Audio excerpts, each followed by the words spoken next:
When you talk about the franchise business that you had a little bit, because you had, it's called Super Weave Express. Yeah, Super Weave. So what was the all right, Super Weave Express. I'm assuming it was weaves.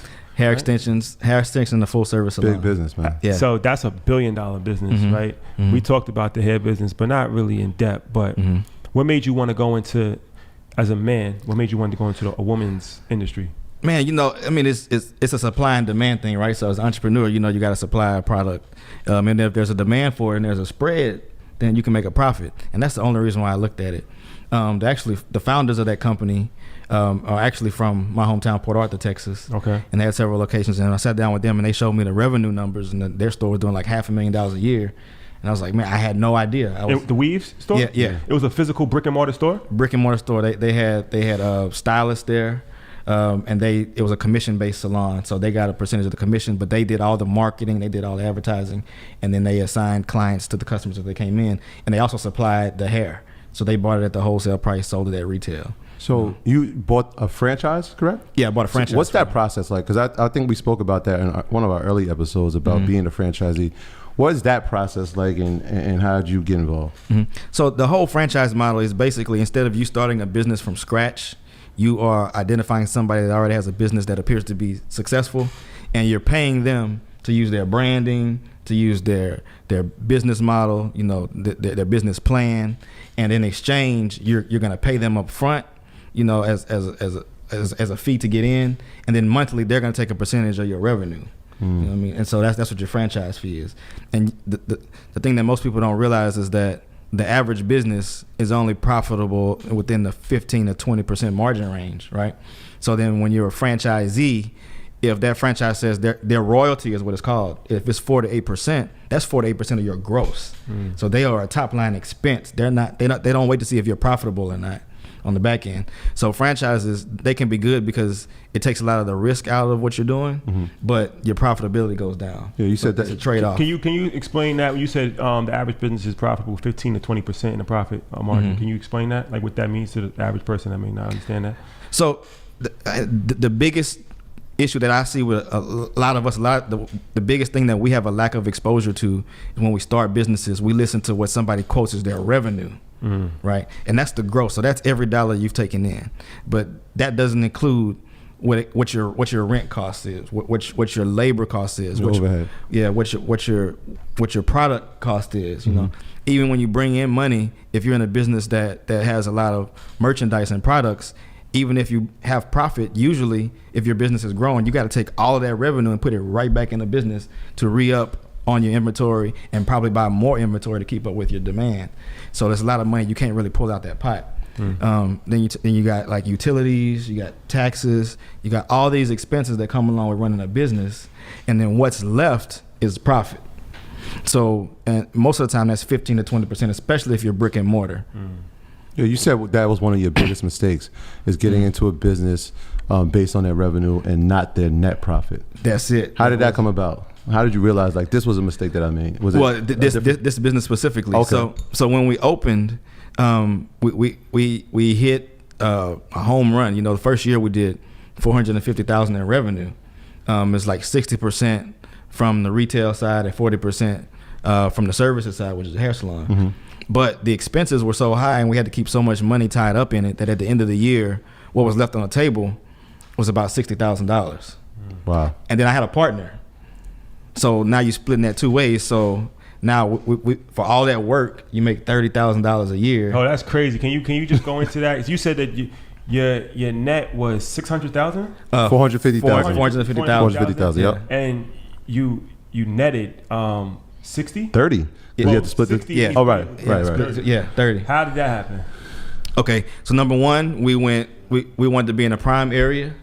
So we went and got a retail space in a shopping center. We were like between a Sally Beauty Supply and a Sam's. And so that was like $5,000 a month right there off the top. Then since neither he nor I were stylists or we knew how to run a salon, we had to hire a manager. Okay. And we had to have an assistant. So that's $70,000 right there. And then, the revenue for the hair extensions, only about 35% of that is profit. So we spent $200,000 on that. So, that that revenue looks like it's really high, but when you look at all the expenses, it gets smaller. Then you got utilities, you got product you got to keep in the salon for the stylist to be able to use. You got marketing and advertising. We were spending like $5,000 a month to stay on the radio to keep people walking through the door. You got insurance, so it's a lot of expense that's tied to that business. And this is 2017. This was 2014, 2015. Okay. Yeah. I'm glad you said that, because a lot of times people don't fully understand. It's a reason why most businesses fail, right?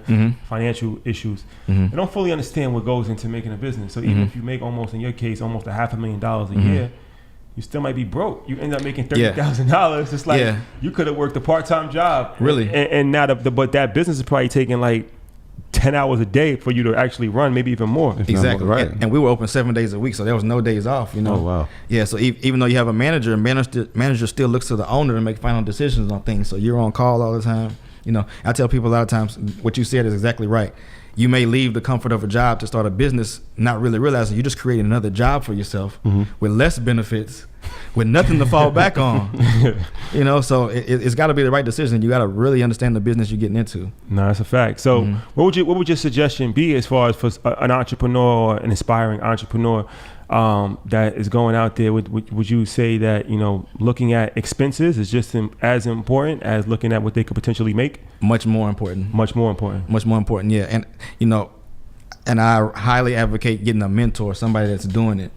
And, you know, because there's hardly a business you're going to find where somebody else isn't already running a business like it. And I encourage people to try to find somebody in a different market that's doing the same thing, so that they're more open and willing to talk to you about the ins and outs, the nasty part that people don't talk about. You know what I mean? Because they won't feel like they're creating their competition. But a lot of times, a lot of them just want to vent and they want to talk about, you know, the real issues, and they don't want to confide in their friends and their immediate circle, because everybody looks up at them, puts them on a pedestal for having this business.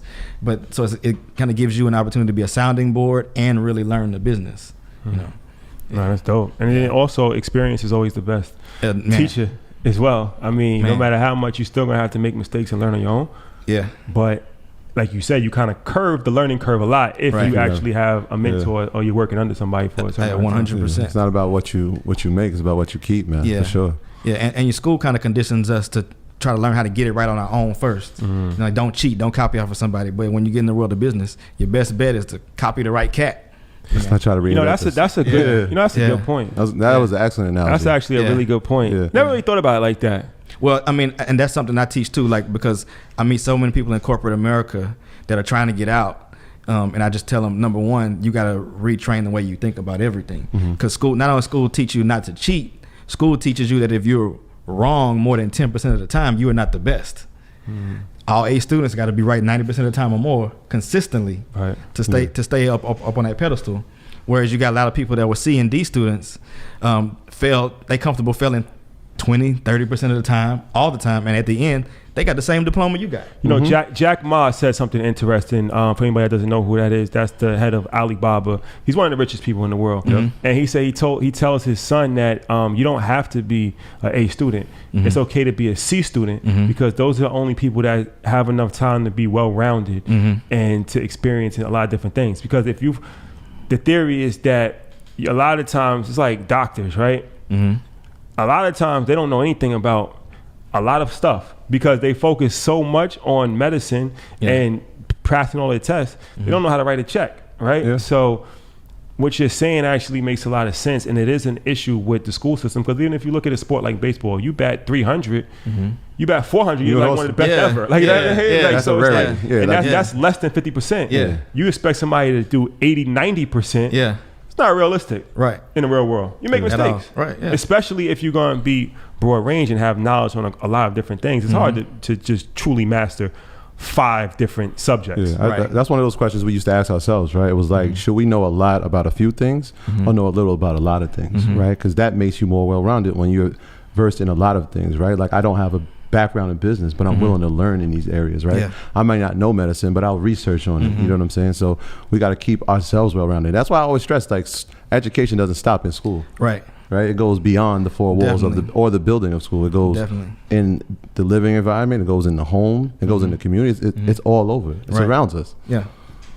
All right. So that was actually really good information as far as for anybody that's looking to get into business and business owner. But now we're gonna go into some more stuff. We're gonna go into real estate. And we're also gonna go into your career as an engineer. I think that's interesting and something. I think we've touched on that. We haven't really spoke about that. Yeah. But all right. So we're going to that in the next segment.